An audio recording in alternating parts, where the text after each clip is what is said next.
देख रहे हैं नेटवर्क 33 राजकुमार के साथ। तो चलिए पढ़ते हैं आज की कहानी की ओर।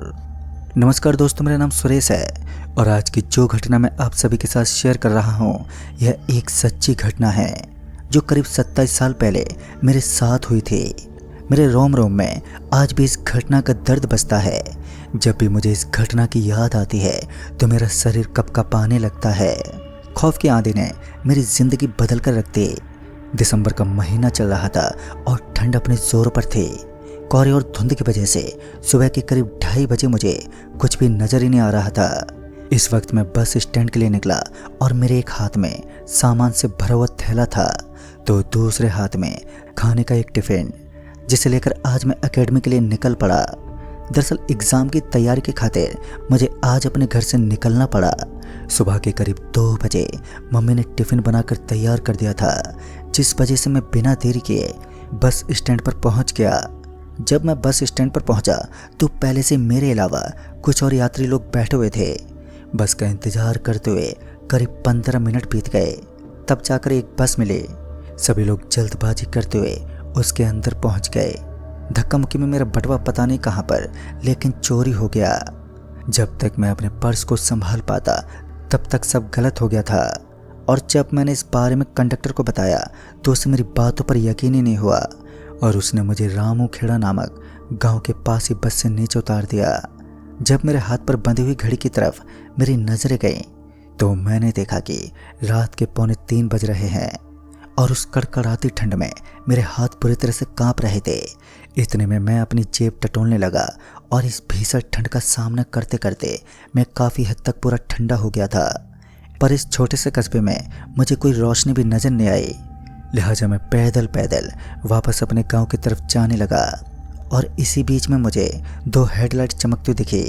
शायद ये कोई बस थी और जब मैंने उसके सामने अपना हाथ दिखाया तो ड्राइवर ने तुरंत ही बस को रोक लिया और बस का ब्रेक लगते ही मैं ड्राइवर की साइड वाले विंडो के पास गया और आवाज़ देते हुए बोला, भाई साहब मैं यहाँ फंस गया हूँ, मेरे पास किराया भी नहीं है, क्या आप मुझे आगे तक छोड़ देंगे?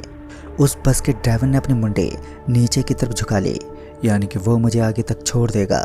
उस बस का कलर सफ़ेद था, लिहाजा मैं बिना सोचे समझे उस बस में चढ़ गया।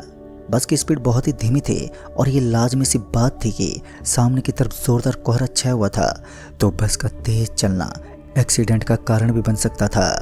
पता नहीं क्यों, लेकिन मुझे इस बस के अंदर घुटन महसूस हो रही थी। ऐसा लग रहा था मानो मैं किसी बंद कमरे के अंदर पहुंच गया हूं। उस बस में मेरे अलावा कोई था ही नहीं। उस बस के अंदर सिर्फ अंधेरा छाया हुआ था और बस के अंदर मौजूद लाइट भी टूटी फूटी थी। सब कुछ अंधेरे में डूबा हुआ था।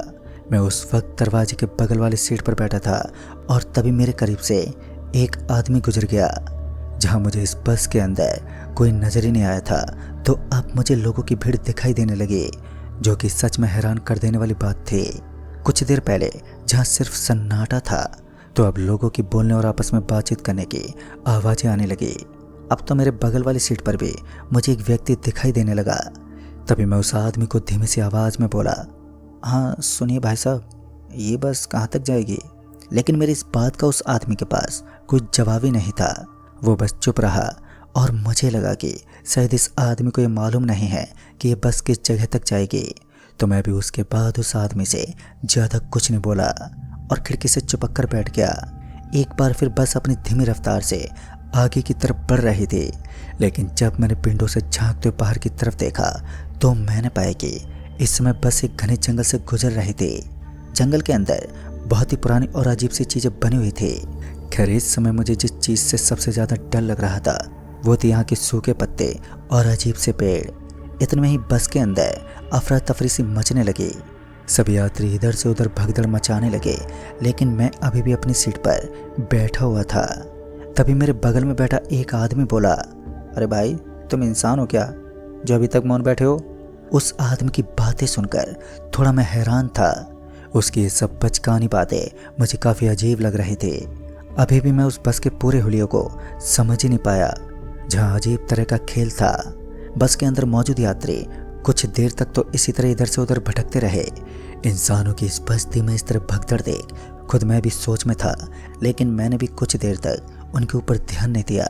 और जब वो भीड़ एकदम शांत हो गई तो मुझे ऐसा लगने लगा कि मेरा शरीर ऑटोमेटिक गर्म होने लगा है। मेरे शरीर का तापमान पहले से ही काफ़ी ज़्यादा बढ़ चुका था। शरीर में एक अलग ही ऊर्जा का एहसास हो रहा था। और इसी बीच कंडक्टर ने आवाज़ लगाते हुए कहा, सभी अपनी अपनी सीट से नीचे उतर जाओ, और हाँ, तब तक मत रुको जब तक कि हमारा नरक लोक ना आ जाए। कंडक्टर की बातें भी मुझे काफ़ी हैरान कर रही थी। इस समय जब सभी लोग नीचे उतरने लगे तो मैं भी उनके पीछे पीछे उसी दौरान एक कच्ची सड़क पर उतर गया। करीब आधे घंटे तक सभी लोग वहीं पर बैठे रहे और मैं भी उनके बगल में आराम से बैठा रहा। लेकिन उसके बाद जो हुआ उसने तो मेरे दिल को अंदर तक हिला डाला। डर के मारे मेरे हाथ और पांव बुरी तरह से कांप उठे। सच में इतना बुरा होगा ये मुझे विश्वास ही नहीं हुआ था। बस के अंदर से अचानक ही किसी के रोने की आवाज़ सुनाई थी। इस वक्त भी सभी लोग आराम से बैठे थे और जब मैं बस के अंदर गया तो मैंने देखा कि एक सीट पर काली कंबल ओढ़े एक आदमी लेटा हुआ था। इस वक्त बस के अंदर तक कोहरा छाया था तो ठीक से देख पाना भी मेरे लिए नामुमकिन सा लगने लगा। मैंने उस काले कंबल को पकड़कर दूसरी तरफ हटाया तो मेरे रोंगटे खड़े हो गए, क्योंकि ये कोई आदमी नहीं था बल्कि एक जानवर था जिसके हाथ भी थे और उसकी डरावनी लाल लाल आंखें मुझे ही दिखाई दे रही थी। बस की लाइट अचानक ही एकदम से फ्लिप करने लगी और कुछ देर पहले जहाँ बस के अंदर रोशनी भी नहीं थी तो अब यहाँ की लाइटें ज़ोर ज़ोर से फ्लिप करने लगी और फिर किसी चीज़ के टूटने की भी आवाज़ें आ रही थी। मेरे कान में किसी के फुसफुसाने की एक अजीब सी आवाज़ आई। जल्दी से जब मैं अपने पीछे मुड़ा तो वहाँ पर कोई नहीं था और जब मैंने दोबारा उस काले कंबल की ओर देखा तो मेरे रोंगटे खड़े हो गए। दरअसल कुछ देर पहले तक नजर आने वाला वो जानवर अब वहाँ से गायब हो गया था। मौका पाकर मैं उस बस के दरवाजे से नीचे कूदने लगा, लेकिन नीचे कूदने से पहले ही मुझे कुछ आवाज़ें आईं।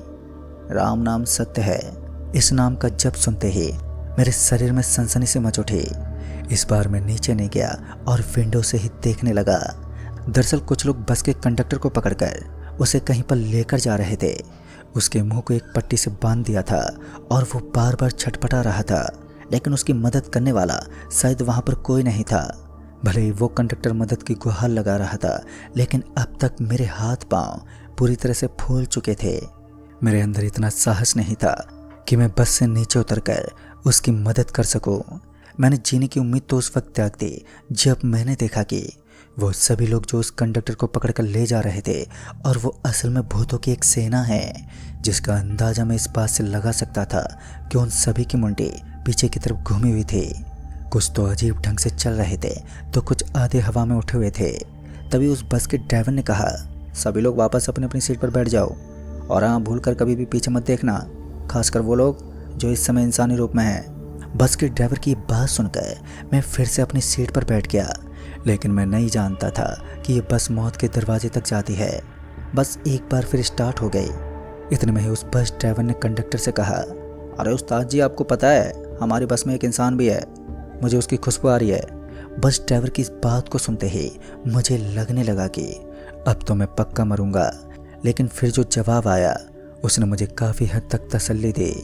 कंडक्टर ने यह कहकर बात को टाल दिया, तुम्हारा दिमाग तो ठीक है ना, भूतों की बस में इंसान कहाँ से आएगा, और अगर इंसान है भी तो बहुत ही जल्द हमारे साथ एक प्रेत में तब्दील हो जाएगा। उसकी बातों ने मुझे काफ़ी हद तक अंदर से कपकपा दिया था। कहते हैं जब इंसान पूरी तरीके से खतरे में फंस जाता है और उसके सारे दरवाजे बंद हो जाते हैं, तब भी एक दरवाज़ा होता है जो उसकी जान बचाने का एक पहलू होता है। कहीं ना कहीं मेरे अगल बगल में इस खतरे से बचने का कोई रास्ता तो था। आज मेरे लिए इतना बुरा साबित होगा मैंने अपने सपने में भी नहीं सोचा था। इतने में उस बस में एक दुर्गंध फैलने लगी। बस के अंदर फैलती इस दुर्गंध से मैं काफ़ी हद तक तंग आ गया था और अब मैं गलती में ये सब तक भूल चुका था कि इस वक्त मैं किसी भूत की बस में बैठा हूँ। तभी मैंने बस रोकने को कहा और यही वक्त था जो मेरी ज़िंदगी के लिए एक टर्निंग पॉइंट साबित हुआ। मैं अपनी सीट से उठा और चिल्लाते हुए बस को रोकने को कहने लगा। बस के अंदर से एक अजीब सी दुर्गंध के साथ साथ सफ़ेद सफ़ेद धुआं उठने लगा। इस धुएं की गहराई इतनी ज़्यादा थी कि अब धुंध के साथ उस धुएं ने ज़ोरदार रूप ले लिया। मैं किसी तरह बस से नीचे उतरने लगा, लेकिन अब बस ने इतनी रफ्तार पकड़ ली थी कि बगल से गुजरने वाले पेड़ पौधों की हवा भी बहुत तेज़ी से लग रही थी। अभी बस स्पीड के साथ गुजरी रही थी कि अचानक ही मौका पाकर मैं अपनी ज़िंदगी को दांव पर लगाते हुए मैं बस से नीचे कूद गया।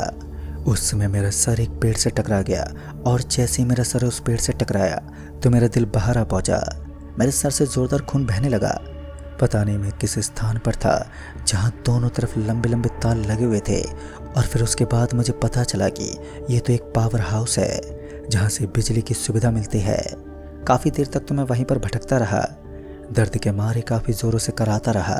और कुछ देर के बाद मुझे उस पावर हाउस के पास एक गार्ड का रूम दिखाई दिया, जिस वजह से मैं मदद की गुहार लगाते हुए उस रूम के पास गया। तब तक मेरी हालत बहुत ज़्यादा ख़राब हो गई थी। दर्द के मारे मेरा सर फटता जा रहा था और मैं उस कमरे को खटखटाते हुए उसकी सीढ़ियों पर गिर गया। और फिर उसके तुरंत बाद ही मेरी आंखों के सामने काले अंधेरे की छाया आ गई।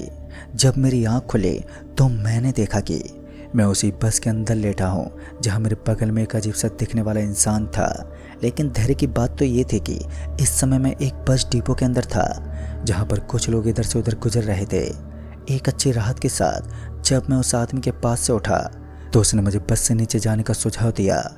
दोस्तों, मुझे नहीं मालूम कि उस दिन मेरे साथ क्या हुआ और आखिर मैं उस बस के अंदर कैसे पहुंचा, लेकिन उस बस का राज जानने के बाद सच में मेरे पांव तले ज़मीन खिसक गई।